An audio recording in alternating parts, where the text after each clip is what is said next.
चुके हैं। और वहीं पर यदि व्यक्ति 60 का है, 80 का है, 90 का है, 120 का है, यदि उसके मन में राष्ट्र के निर्माण की, संस्कृति के उत्थान की, यौगिक उत्कर्ष की बात आती है तो हमारी दृष्टि में युवा है, क्योंकि हमारा देश उमंग से, उत्साह से, उल्लास से ओतप्रोत युवाओं का देश।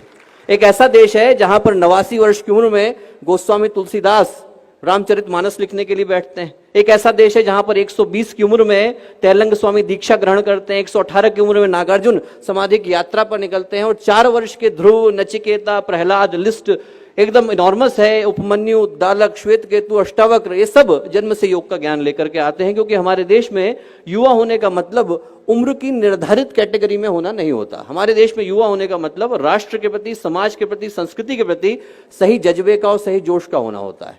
और दोस्तों, आज की तारीख में अपना देश, अपना समाज ऐसे युवाओं की तलाश बड़ी शिद्दत से कर रहा है, बड़े दिल से कर रहा है। क्यों? क्योंकि आज की परिस्थितियां बड़ी भीषण और भयावह हैं। कहने को कोई महाभारत का रण नहीं सजा है, कहीं कोई देवासुर संग्राम नहीं हो रहा है, कहीं कोई कुरुक्षेत्र में पांचजन्य नहीं बजा रहा है, कहीं कोई रावण, कहीं कोई दुर्योधन, कहीं कोई महिषासुर त्रिलोक पर कब्जा करके नहीं बैठ गया है। पर आज की तारीख में जो भीषण परिस्थितियां हैं उसमें देवासुर संग्राम भी इंसान के मन के भीतर है और कुरुक्षेत्र भी इंसान के मन के भीतर है। जितनी चीख चिल्लाहट, जितनी घबराहट, छटपटाहट, हाय हत्या, मारकाट आदमी के मन के भीतर चल रही है, उतनी तो कुरुक्षेत्र के मैदान पर भी नहीं थी। आज का इंसान आलीशान मकान लेकर के बैठा है, करोड़ों के ढेर लेकर के बैठा है, सुख सुविधाओं के अंबार लेकर के बैठा है, पर भावनात्मक रूप से तो रिक्तता लेकर के बैठा है। 9 मंजिल का मकान बना करके बैठा है, पर परिवार को तो भुला करके बैठा है। चंद्रमा पर जाने का यान बना करके बैठा है, पर मां को तो भुला करके बैठा है।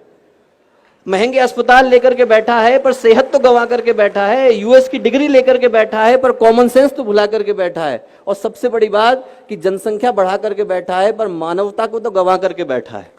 तो दोस्तों, यदि ये सब कुछ ऐसा ही चलता रहा जैसा आज हम देख रहे हैं, तो हम अपने बच्चों के लिए शमशान घाट छोड़ करके जा रहे होंगे। हमारे बच्चे हमें कभी माफ नहीं करेंगे। इस दुनिया को बदलने की आवश्यकता है। इस दुनिया को बदलने के लिए ऐसे व्यक्तित्वों की आवश्यकता है जिनका जीवन उन प्रकाश स्तंभों की तरह से हो जो भटकते राहियों को दिशा दिखा सके, जिनका जीवन उन टिमटिमाते दीपों की तरह से हो जो घटाटोप अंधियारे से लड़ने का साहस रखते हो, जिनका जीवन उन नींव के पत्थरों की तरह से हो जो अपने कंधों पर इमारतों को उठाने का दम रखते हो, जिनका जीवन उन नाव के मस्तूलों की तरह से हो जो धाराओं को चीरने का साहस रखते हो, जिनका जीवन पूज्य गुरुदेव की तरह से हो, एक ऐसे व्यक्ति की तरह से हो जिनने अपने जीवन के 58 वर्ष किसी से मुलाकात नहीं करी और बाकी के 22 वर्षों में 3400 किताबें लिखी और सारी की सारी फ्री अवेलेबल करा दी, कोई ले जाए उसे, no copyright, anyone can have it. इस तरीके के व्यक्तित्वों की तरह से हो जो लाखों करोड़ों को दिशा दिखाने का साहस रखते हो। मेरी दृष्टि में युवा होने की यही परिभाषा है।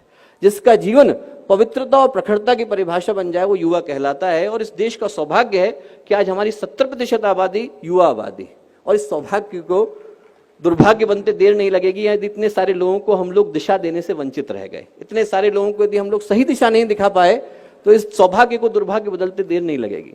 तो दोस्तों, जो युवाओं का यौवन है, उनकी संघर्षों से लड़ने की क्षमता है, वो धारा है। हिंदी में हम लोग कहते हैं दिशा धारा, वो धारा है। और उसके जीवन को सही दिशा देने का नाम योग का है। उनके अंदर का जो उद्दाम है वो उनके जीवन की धारा है, और उसको समग्रता, संतुलन, स्वाभिमान देने का काम योग का है। योग का अर्थ शारीरिक सौष्ठव से नहीं है, अदरवाइज हर जिम्नास्ट जो है वो योगी कहलाता। पतंजलि योग सूत्र की रचना कोई सर्कस का कलाकार करता। योग का सच्चा अर्थ योगस्य चित्तवृत्ति निरोधा से है, जिसका अर्थ आदमी को मन की चंचलताओं का ठहर जाना है। योग का सच्चा अर्थ समत्वम योग उच्चते से है, जिसका अर्थ व्यक्तित्व के सभी आयामों का संतुलित हो जाना है। और योग का सच्चा अर्थ योग कर्मसु कौशलम से है, जिसका अर्थ मानवीय संभावनाओं के शिखर पर पहुंच जाना है। तो जब बात युवा योग की है तो मैं यही प्रार्थना करूंगा कि इस कार्यक्रम की जब परिणति हो, जब हम लोग अंतर्राष्ट्रीय योग दिवस मना रहे हो, तो उसका जो शुभ परिणाम इस रूप में निकल करके आएगा। यदि इस देश को भगत सिंह की तरह के योगी मिलेंगे, सुभाष चंद्र बोस की तरह के योगी मिलेंगे, स्वामी विवेकानंद की तरह के योगी मिलेंगे, उनने योग किया हो न किया हो, यदि उनके मन में भारतीयता की भावना थी, समाज को बदलने की भावना थी, तो मेरी दृष्टि में योगी थे। और ऐसे योगी निकल करके आएंगे तो इस देश का, इस समाज का, इस राष्ट्र का भविष्य बिल्कुल नया होगा, नूतन होगा और मंगलकारी होगा। बहुत बहुत शुभकामनाएं, बहुत बहुत नमस्कार।